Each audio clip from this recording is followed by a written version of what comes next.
There's only 8 specific frameworks that a business needs to run on autopilot and make you money while you sleep. Without these, a business can't scale effectively or make you financially free. While some of these seem counterintuitive, they're what I use today to run multiple companies that make me millions of dollars where I'm not involved, and what I've learned spending time with some of the richest people on the planet. So without further explaining it, these are the 8 frameworks to build a business that runs itself. The first framework is the 10-80-10 rule. Most people don't ever understand how to get free from their business. As an example, this video, if I use the 10-80-10 rule, it's the first 10% is ideation. It's when I sit down with my team and we ideate around the ideas, the positioning, the packaging, the thumbnail, the titles, to really get the core concept right. That's the first 10%. I'm involved there. The next 80%, I'm not. That's all about execution. Think about the production side of it, about choosing locations, the videos, the lights, the setup. I just sit down and show up and talk to you guys. Everything's outlined, everything's figured out. That's the 80% that's managed by other people on my team. And then the last 10% is when they call me in to review the integration. How does the video get published? How do we engage other people to promote it so we get more audience? If you do it this way, that's how you get a lot of creative projects done without eating up all of your time. For example, Steve Jobs would do this with Johnny Ives. He would go into the design studio and Johnny was there and they would collaborate and ideate, and Steve would learn about this new little hard drive or this new technology for screens or whatever it is, and he would just share that with Johnny, and then Johnny would go off, and the 80% is the prototyping, creating simulations or playing around with the different ideas, and then the last 10% is the integration, is when Steve would take a finished product and then present it on stage at one of their events. That is still how Tim Cook does it today. The first 10% is the roadmap and figure out where they're going to go. 80% is done by Johnny. The last 10% is integration. Most people just assume, well, I'm a magical snowflake and I'm very different and my process is very artistic and nobody else could do it like me. That's a story you're telling yourself to stay stuck. And the sooner you address that, the sooner you're going to get free from your business and actually build a business that other people can grow and scale and you can collaborate with. And I'll tell you, it's just a lot more fun. Which brings us to number 2, which is the drip matrix. And I copied this right out of my book, Buy Back Your Time. I believe every task sits on 2 axes, one of money and one of energy. Bottom is things that light you up, that give you energy. There's probably work that you do every day that honestly you'd probably do for free. That's the kind of stuff that I call green energy. But in the same token, there's probably things you're working on that would suck your energy, that just feel like a chore, and those are red energy. On the other side is things that make you money. There's like $10 tasks in your business that got to get done, but they're not making you money, versus actually doing the work. If you could spend 40 hours a week just doing work that makes you $100 an hour, that's how you get rich. So I broke it down into these 4 quadrants, and this is the drip matrix. The first is D, which is delegation. You want to look at your time and ask yourself, what are things that I'm currently doing that I really shouldn't be doing anymore? Then we move up to replacement. As you start a company and you build, you want to replace your time with other people that own these areas of the business. Replacement is really the idea of saying, over time, as my business grows, I have to stop doing certain types of work. Once you get that time back, then we go to I, which is investment. And investment is about understanding how to fill your time with things that light you up, that make you more money. Because if you do this, this is how we build a business that you don't grow to hate. The top level is production. This is the work that you love to do, that you want to do, that honestly, if you could do for the rest of your life, there'd never be a moment where you'd have to retire from. In my book, I call it building an empire, because an empire is a life of unlimited creation you never have to retire from.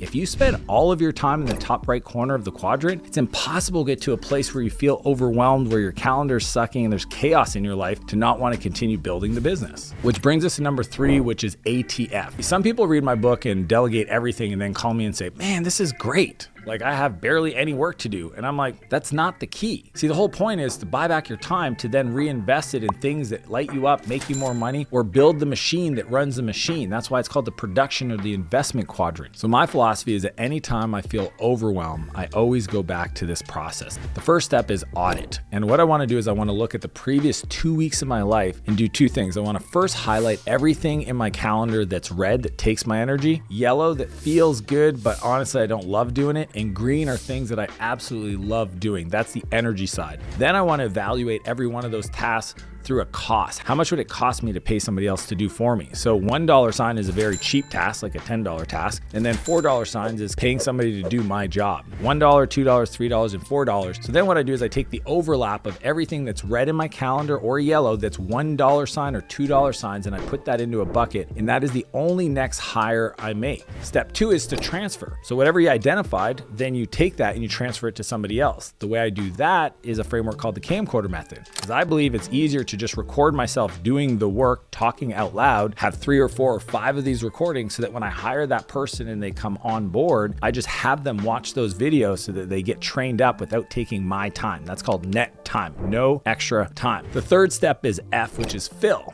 You want to fill your time with activities in the production or investment quadrant, things that light you up, that make you a lot of money, and honestly make you a better person. The truth is the world will not get easier, you get better. So if you want to make more money, you have to add the skills, the habits, the beliefs that are going to allow you to do more, because if not, you just won't be able to make more money. So there's 2 parts. Most people will never let things go because they're worried that they're going to make a mistake or embarrass them or honestly cost them their business.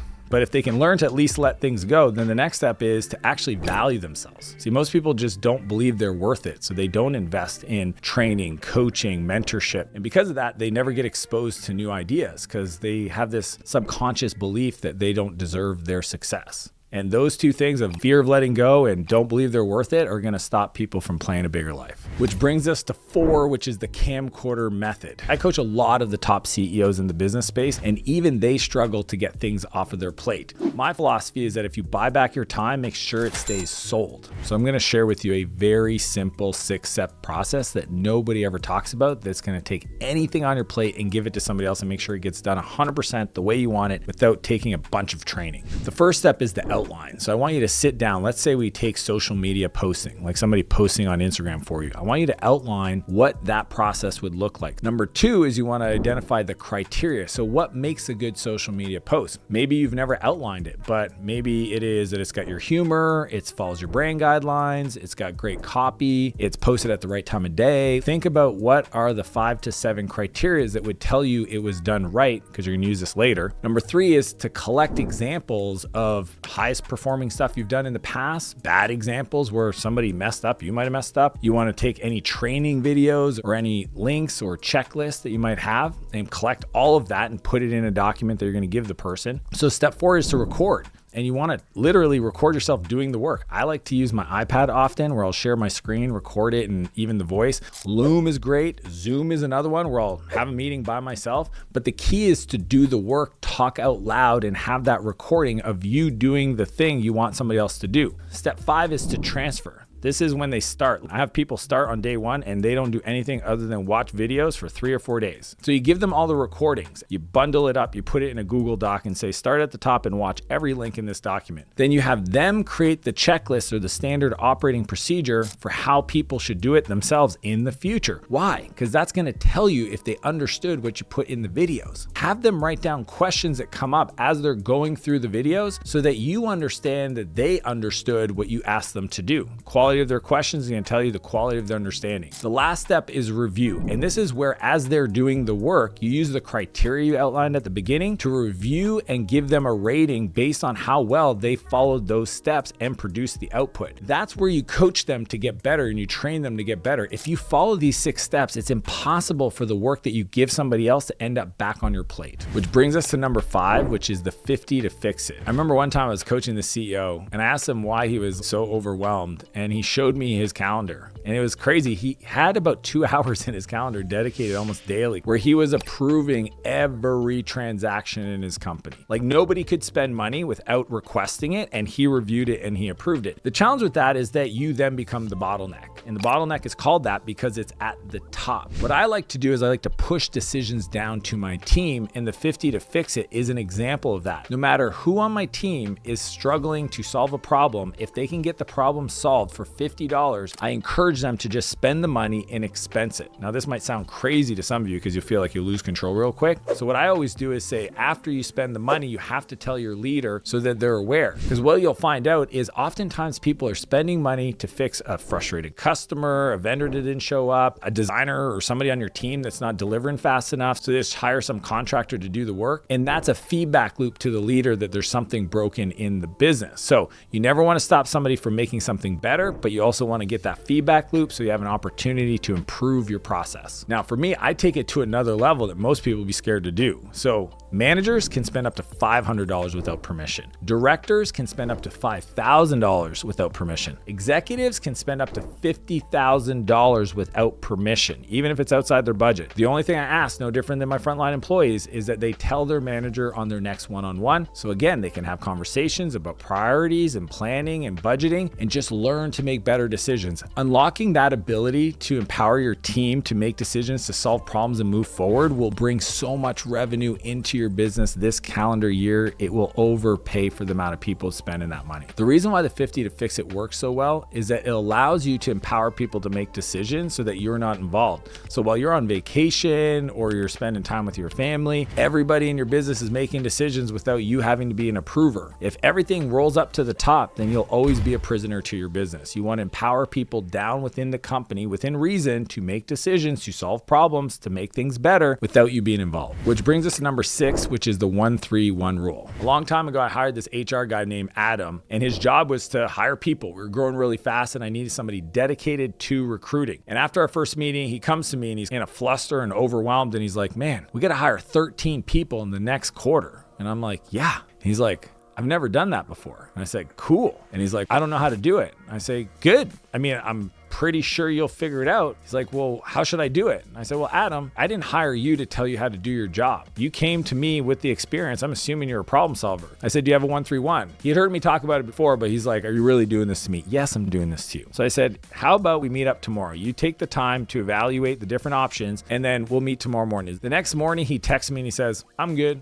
See, Adam understood once he went through and defined the problem and evaluated the options that he knew the path forward. So here's how we get your team to make decisions without you feeling like you're losing control. So the first step is define the problem. Most people don't have a well-defined problem, or they're talking in circles about 3 or 4 different issues. So my question to them is, what problem are you trying to solve? Please define it crystal clear, because a well-defined problem is a problem half solved. The second step is 3 viable options. I want the person to present to me, Adam, what are the 3 options that you're going to consider to solve your recruiting process? As an entrepreneur, we need to hear this just so that we can feel calm. If we don't feel like they've exhausted all the options, we're feeling like they're being lazy or they're not aware, and it just doesn't feel good. I want to say this, doing nothing isn't an option. The third step is 1 recommendation. After they review the different options with you, I want to hear what their number 1 recommendation is based on those 3. And I'd say most of the time, I just agree and I empower them to move things forward. And if you ask everybody that comes to you with a problem to define their 1-3-1, what you'll learn really quick is you'll build a business that can run without you. Why? It pushes decisions down to your frontline workers where they have the most information to actually solve the problem. Honestly, most of you should not be trying to solve problems because you don't know what's really going on. So when you empower your team to make decisions, the business will grow without you. Which brings us to number 7, which is transformational leadership. When I was building my first successful company, even though I failed my first 2, at that point, I think year 2, I had about 12 employees reporting to me, and I was trying to lead. I'd wake up every day and I'd be like, okay, I got to get everybody doing the right thing and make sure all the plates were spinning, because I was just scared the whole thing was going to fall down on itself. So I'd wake up, I'd tell everybody what to do. Later in the afternoon, I'd check that they were on track and that it was getting done. And then by the end of the day or the next morning, I'd tell them what to do next. And I thought that was normal because that's all I'd ever been exposed to. The problem with that is that you don't get any of your own work done until later in the day. I mean, I would sometimes only start on my own projects at 6 p.m. and have to work till 11 or 1 in the morning because things had to get done the next day for clients or for partners or whatever. What I was doing is called transactional leadership, and it'll create a complexity ceiling that you can't break through. And it's a simple process of telling people what to do, check that they got done, and then tell them what to do next. usually at about 12 employees, 13 employees, about 1.2, 1.4 million in revenue, it becomes chaotic. And at that level, most people end up getting to a place where the growth and the pain hurts too much. They either sell the business, they either sabotage their way down, which is crazy, or they decide to stall their growth. And for me, that's not an option. The better approach is what's called transformational leadership. And here's how it works. There's only 3 steps, but they're very powerful. Step 1 is you want to define the outcome that the person you're managing has to achieve. You don't tell them how to do it. You tell them what it looks like. You tell them how it feels. You tell them who's going to be involved. You got to get really good at painting a picture of success. Step 2 is you choose a number, some kind of measurement that's going to let them know if they're making progress. So if it's sales, it's how many sales did you get today? If it's marketing, how many leads did you get? If it's customer support, how many emails did you reply to? Give them a measurement so that they know they're making progress towards that ideal outcome. The third step is coach. And this happens all the time where somebody is doing something, they're measuring their progress and they don't deliver. The whole idea is that anytime you see them do something that's wrong, you write it down and you use your one-on-ones to actually train them up. If you do this, you invest in your people and eventually it'll take less and less and less time with that person, meaning that over a 6-month or 12-month period, your team gets better and better and better, and it frees up your time. If you keep telling people what they got to do and check they got done and tell them what to do next, you'll never build leaders in your business. And the whole point is build the people build the business. Which brings us to 8, which is the coach framework. Have you ever felt like sometimes you're on a hamster wheel, giving the same feedback, the same advice to a new team member, and it just feels like it's the same thing over and over again? This is how you eliminate repeating yourself. It's using a framework that nobody ever teaches in business, which is actually how to develop your people or coach them up. So I break this down into 3 steps. The first one is core issue. See, when somebody does something wrong, I don't attack the behavior or the activity. I talk about the principle. What was it about their behavior that violated a principle about how I think you should approach your work? And then I want to write that down. The principle, not the task. The second part is actual story. And it could be either my own story of how I learned this thing I'm about to teach them, or it could be an example of somebody I saw do it. And to use an actual story just makes it so much more real. So saying, hey, when I started off, I used to think this and I was always rushing through my work, and that meant that I ended up having to do rework, and it took more time for me to do the rework than if I just did it right in the first place. I remember my boss told me that one day, and he showed me within a week that I could save 10 hours a week if I just didn't do the rework by slowing down sometimes. So the principle is sometimes we go slow to go fast. The third part is change. And change is trying to enroll them or invite them into committing to us what they're going to change based on what I just shared with them. So I always tell the story and I just ask, based on what I shared, what's 1 or 2 things you're going to do different going forward? And it's their decision at the end of the day to make that commitment. Why? Because then they help build the plan, build the future. See, when people help build the plan, they don't fight the plan.